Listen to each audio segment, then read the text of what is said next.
Good morning. Good morning. I'm Jamila Batchelder, our Director of Religious Education. I am a middle-aged woman, white woman with long, dark blonde hair, and I'm wearing a gray t-shirt dress. In our UU tradition, we do not believe that all wisdom and answers lie with the minister. We believe the whole congregation holds wisdom and insight. So before we get to asking Reverend Molly some questions, we thought we would ask some questions to the congregation.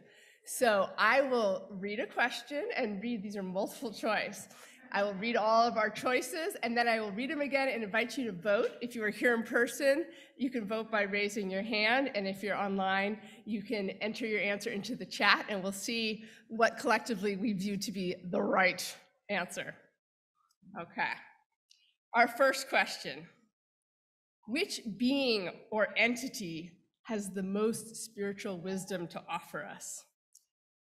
A, trees. B, stars. C, dogs.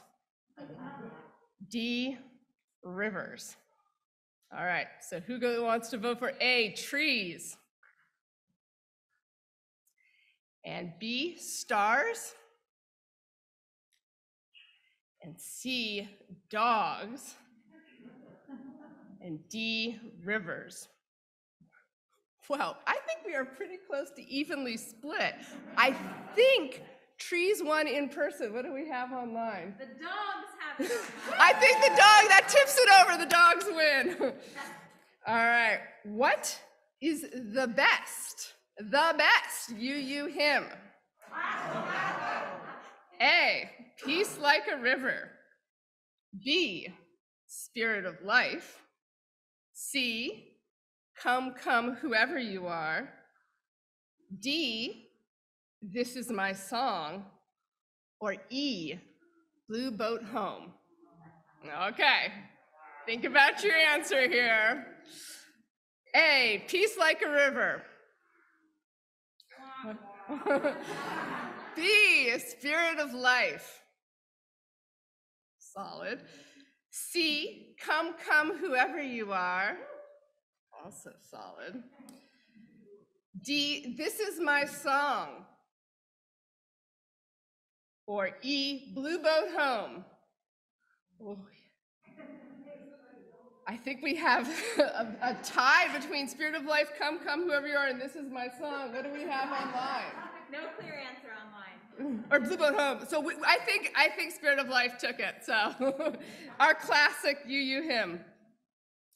Which religious word has the most baggage for you? A, God. B, pray. C, faith. D, worship. E, surrender. F, sacrifice. Okay. A, God. B, pray. C, faith. D, worship. We got two votes there. E, surrender. And F, sacrifice. I think we have a tie here between God and worship. We've got a tie between God and pray online. I think God takes the very UU answer. God takes. What is the best UU sacrament? A, chalice lighting. B, water gathering. C, flower communion. D, fair trade coffee. Okay, A, chalice lighting. B, water gathering. C, flower communion.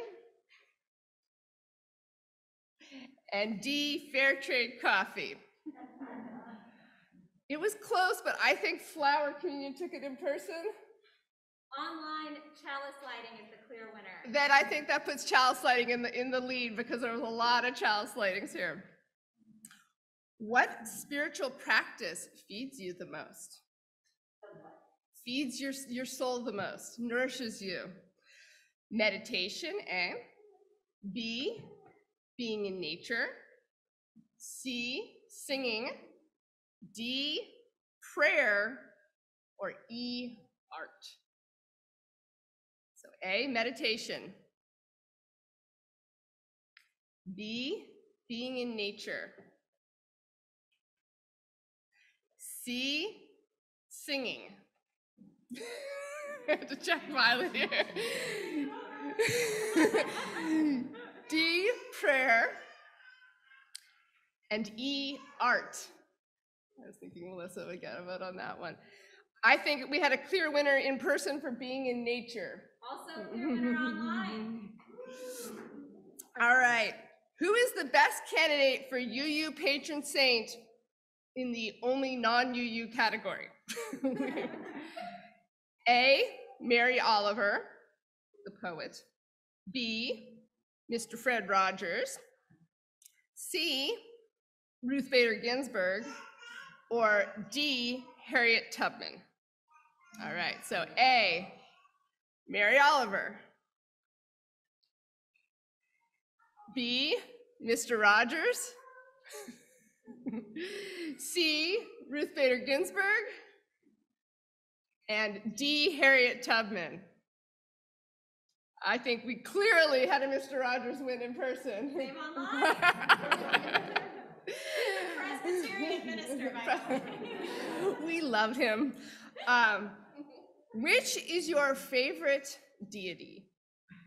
A, white Jesus. B, Mother Earth. C, God the Father. D, Guan Yin. E, Kali the Destroyer. Or F, Dionysus, god of wine.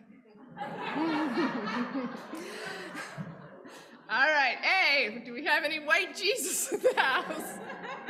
Not our jam. B, Mother Earth. C, God the Father. No. D, Guan Yin, goddess of compassion. E, Kali the Destroyer. She's badass. Or F, Dionysus. I think we had a Mother Earth win. Mother Earth wins online. All right, I think we have plumbed some of the wisdom of this congregation. Well done.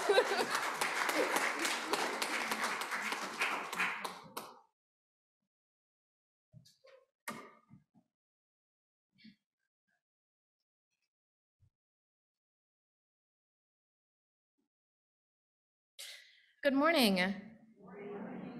I am Gretchen Mowney, and I am a white woman with pale skin in her late 30s with medium brown hair, wearing a black blouse and not wearing a blue cardigan, and holding a white cane, also known as a blind cane.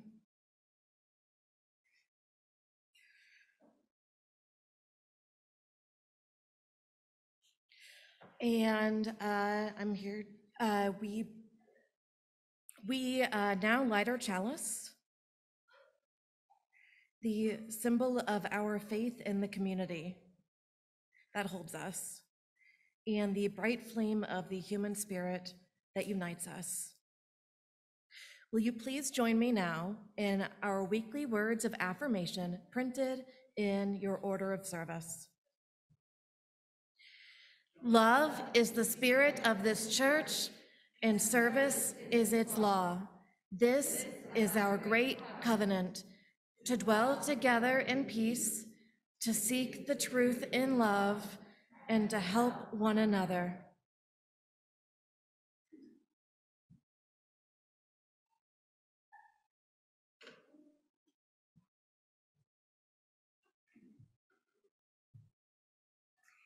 In her Where lecture to Unitarian Universalists in 2016, radio host Krista Tippett said the following: "A question is a mighty form of words. Here is how I've learned to experience it. Questions elicit answers in their likeness. Answers mirror the questions they rise or fall to meet. It turns out it's not true what they taught us in school. There is such thing as a bad question. I struggled with this, but I've finally decided it's true. It is often true that a simple, honest question is precisely what's needed to drive to the heart of the matter. That remains as true as ever. But it is hard to meet a simplistic question with anything but a simplistic answer. It is hard, almost impossible, to transcend a combative answer, a combative question. But I can state this positively. It is hard to resist a generous question. And we can all formulate questions that invite honesty, dignity, and revelation. There is something redemptive and life-giving about asking a better question. I invite you now into a time of contemplation or pondering as you consider and formulate a generous or funny or worrisome or hopeful or easy or challenging question to give to Reverend Molly for our question box. At the end of our time of wondering, we will share our ritual of stones and water, and you will be invited to drop your question into the question box on the same table with the water and stones. Reverend Molly will answer as many questions as she can during the sermon. Since the children will be at the park, children can submit questions now, and Reverend Molly will personally answer them sometime this week for you. She'll also answer them for the whole congregation now. So let us now sit in a moment of questioning contemplation. And you can write your question on your little blue index card that was in your order of service.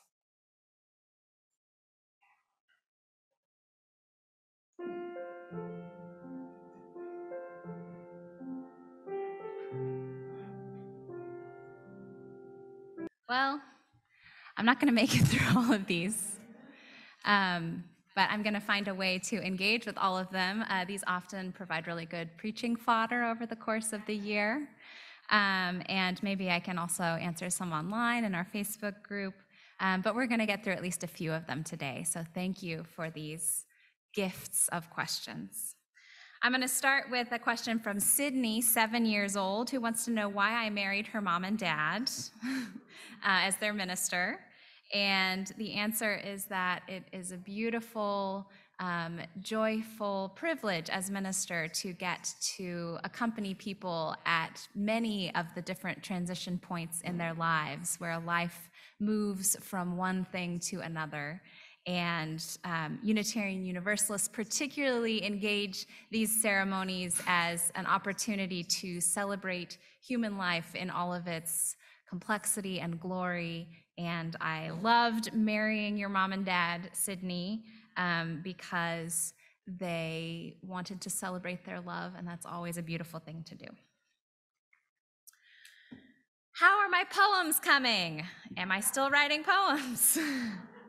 I'm still writing mostly really bad poems. Every now and then I write one that's okay and I spend some time revising it. But most recently I have written a picture book that is about the universe and our return to it after we die.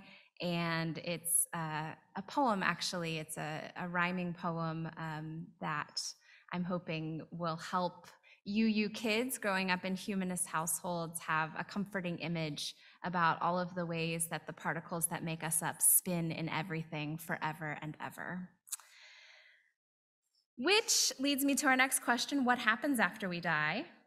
Y'all aren't pulling any punches. My 6-year-old is very certain that after we die, we come back as another being, and that before she was here, she was a little girl named Juliet in the Juliet family. And she invented that all by herself before she had ever heard the term reincarnation or learned about that. So I think that there are certain things that our imaginations find to be really likely. But I also think that that our own end is the one thing our imaginations come up against and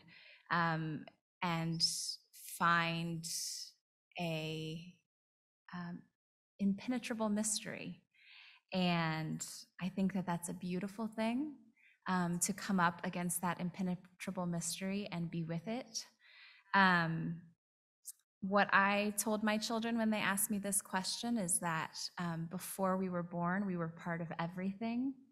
And after we die, we go back to being part of everything again. And maybe that's something like heaven. Maybe that's something scientific, like the conservation of energy and the first law of thermodynamics. And maybe that is a way stop on the reincarnation journey back again. But whatever the answer is, our job in our lives is to live that question. All right. Do I lean more Unitarian or Universalist? Both. I grew up Unitarian Universalist. I don't have a secondary identity. I really appreciate the rationalism of Unitarianism and its rigor in questioning. I really appreciate the abundant love of Universalism and its call to live our deep material interdependence with all people and things. I find both historical traditions have a call to the liberation of our souls into deeper connection to one another and deeper experience of our lives. I am so grateful I grew up Unitarian Universalist, and I could not divide them if I tried. They merged as traditions 1961, 23 years before I was born. They were firmly merged at that point, and that was my experience of Unitarian Universalism growing up. How can we avoid being totally depressed about climate change and the future on Earth? I have a few different answers to this question, and I preach about it fairly regularly in various ways. One of those answers is I can't afford to be totally depressed because I have a 6-year-old and a 4-year-old who are going to inherit what we do now. And so my feeling about climate change is that it is my work to be a part of a just transition into whatever is coming next, and pulling on the arc of the universe toward a great turning as opposed to a great unraveling, which is the language that Joanna Macy uses. I've also wondered about what it would be like to imagine ourselves in response to climate change as hospice chaplains instead of trauma surgeons. Because I think when we are deeply present to grief about what is being lost, there is actually far more possibility that opens up in us for transformation, because we're not denying what has been lost and is being lost. But in hospice work, we often find people's lives are extended when they enter hospice and are able to deepen into a quality of life that is truly beautiful, and into an acceptance of the limits of existence that is truly beautiful. And I think if we centered ourselves on the limits of our existence on earth in a very appreciative way, that we would probably live in a way that heals our surroundings more fully than all this frantic trauma stuff that we're doing. And so I actually find that what I'm doing these days is just sitting with the deep beauty of the world, even in the midst of climate change, which has already, begun, which is already unfolding, and directing all my energy toward where a rigorous, clear-sighted presence is happening, but also one that is able to simply sit with what is before moving into action. And that actually gives me a lot of hope, because whenever I sit with what is, I see that there is meaning everywhere, that there are people doing good works everywhere, and that I slow down enough to know that slowing down is what's going to save us. So it's kind of like a very tragic optimism that I practice, and it works for me. I'd love to talk more about this together. I think our dealing with our climate grief is the great spiritual work of many of our lifetimes, but dealing with grief is not the opposite of rejoicing in the beauty of life. We are actually richest when we're doing both at once. Your life is so very busy between church and your family needs. What regular spiritual practice are you able to maintain? How do you find the time, and how does it sustain you? Poetry is my answer. I, before sabbatical, got really out of practice because life is so busy, and realized as I edged closer and closer to the burnout that I think many are experiencing in our lives and world right now, that I was going to have to slow down or lose it. And so I actually carved an hour out of my workday every day after I got back from sabbatical. I've continued to do that. And I spend that time reading poetry, meditating, or contemplating, or something that involves being quiet for a while after I've read poetry, and then writing in response to whatever I have read and meditated.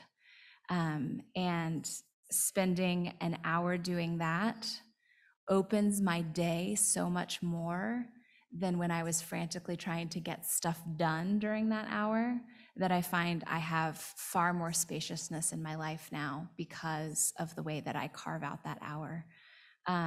It took years and coming close to meltdown to get there, so no shade if you're finding it hard to make that space in your life. But there is a saying from, I think it's from a rabbi, there's a saying from a rabbi, you can just say that and it covers a lot of things. What do you do when you're busy? And the rabbi says, I pray for an hour. And then the student says, okay, but what do you do if you're really, really, really busy? And the rabbi says, oh, well, then I pray for 2 hours. So I find that really, really resonant. At the end of 2022, what 1 or 2 goals will UUCC set as success measures for the end of 2023? That is a wonderful question. Most of you know, many of you know that we adopted the 8th principle of Unitarian Universalism at our spring annual meeting, committing to centering anti-racism work and anti-oppression work even more centrally in the life of our congregation. So I know for a fact that at the end of 2023, we'll be looking back to see what clear strides we made to center anti-racism and anti-oppression work in our congregation. And for me, a success measure for the end of 2023 will be a deep sense of reconnection. I think these last couple of years have been so hard for all of us as a congregation and as individuals, feeling disconnected from one another, from our community, from ourselves, from what we thought we knew of the world. And so when I say reconnection, I don't just mean that I hope we hang out more, which I do, but I mean that I hope that we are finding our roots growing deeply back down into our spiritual lives, into our meaning-making practices, into everything that helps us feel grounded and whole in the world after the universe has just been tearing us up and up and up, that I feel hope that this is going to be the year we're all feeling a really deep regrounding. Should you use proselytize? Yes. Next question. I just kidding.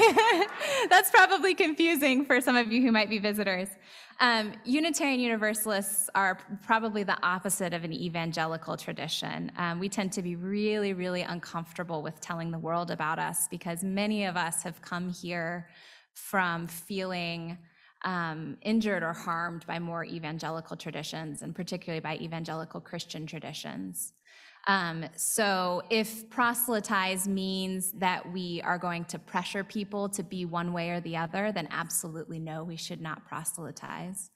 But if proselytize means that we want the world to know that we've found something meaningful at last for ourselves, and if we have friends that we think would find our community sustaining and our focus on questions sustaining and our focus on justice sustaining, then I think it would be a shame to not tell them about this community that you've found and invite them to come check it out for themselves. However, this is always a low pressure place. And so if proselytizing means something about changing someone forcibly, the answer is absolutely not.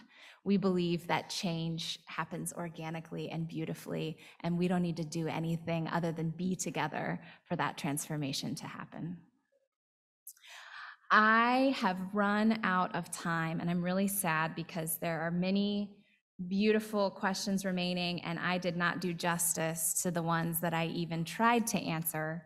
I want to particularly reach out to the person who asked some really practical questions about our congregation and say that I would love to sit down with you and answer these questions about what religious education is like, about membership, about activism. If you would let me know who you are privately after the service, I'd love to chat with you. For the rest of you, you can always set up a time to meet with me to talk about your questions. And I hope that you will discuss these questions with each other as well, because I am not anything other than the one who consents to stand up and wrestle with this in front of you as far as the authority to answer these questions is concerned.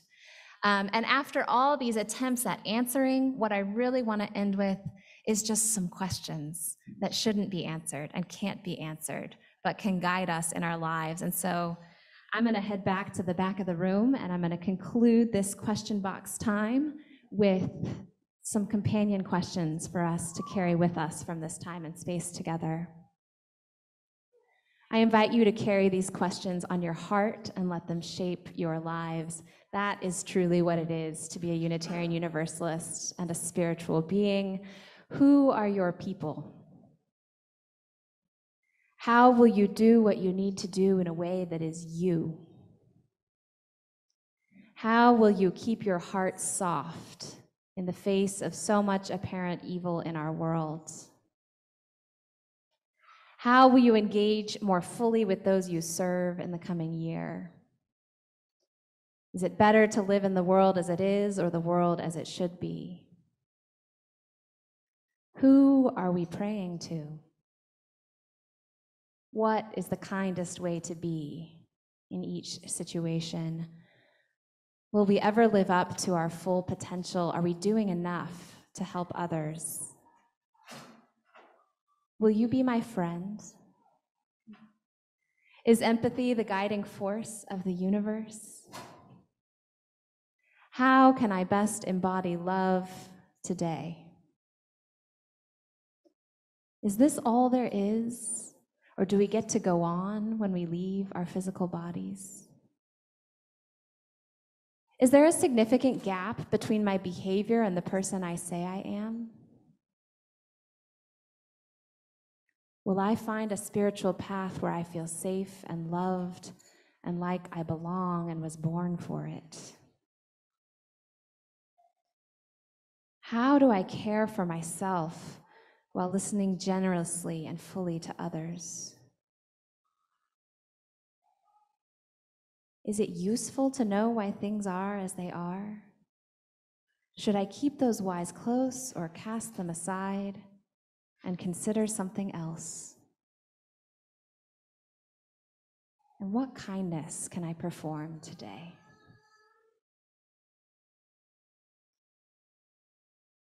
May these questions hold you close and guide your lives.